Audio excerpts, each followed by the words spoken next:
Host pathogen পারস্পরিক সম্পর্ক কি? What is host pathogen interaction? Host pathogen interaction হলো উদ্ভিদ ও জীবাণুর পারস্পরিক প্রতিক্রিয়া। Host pathogen interaction is the mutual reaction between A plant and a pathogen. সংক্রমণ শুরু হয় যখন জীবাণু গাছের প্রতিরক্ষা ভেদ করতে পারে। Infection begins when the pathogen overcomes the plant's defense. উদ্ভিদের কোষ প্রতিরক্ষামূলক রাসায়নিক উৎপন্ন করে। Plant cells produce defensive chemicals. Pathogen সেগুলোকে নিষ্ক্রিয় করার জন্য টক্সিন তৈরি করে।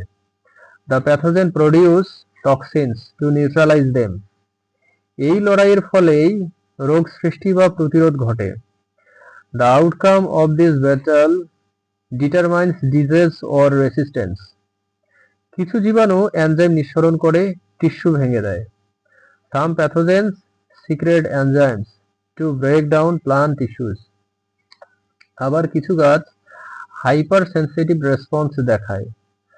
সাম plants show hypersensitive response.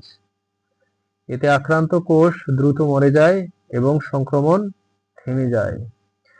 The infected cells die quickly, stopping the infection.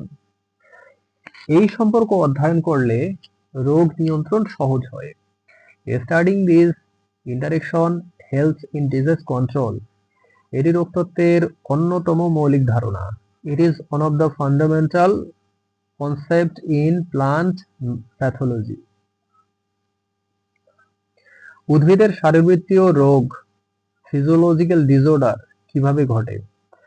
How do physiological disorder occur in plants? এসব রোগ কোনো জীবাণু দ্বারা নয়, বরং পরিবেশ বা পুষ্টির কারণে ঘটে। These disorders are caused not by pathogens but by environmental or nutritional factors. যেমন অতিরিক্ত তাপ, শীত বা আলো ঘাটতি। For example excessive heat, cold or lack of light. Nitrogen বা পটাশিয়ামের অভাবেও রোগ দেখা যায়। Deficiency of nitrogen or potassium can also cause disorders. ক্যালসিয়ামের অভাবে টমেটোতে ব্লসম অ্যান্ড রট দেখা দেয়। Calcium deficiency causes blossom end rot in tomatoes. পানির অভাব বা অতিরিক্ত সেচে পাতায় দাগ তৈরি হয়। Too little or too much water causes leaf spots. দূষিত বাতাস ও ক্ষারীয় মাটি ক্ষতিকর প্রভাব ফেলে। Polluted air and alkaline soils have harmful effects.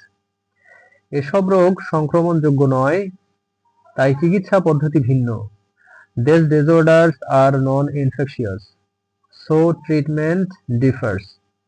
সঠিক সার ও পানি ব্যবস্থাপনা জরুরি। Proper nutrient and water management are essential. পরিবেশ নিয়ন্ত্রণই এই ধরনের রোগ প্রতিরোধের মূল উপায়। Environmental control is the key to preventing such disorders.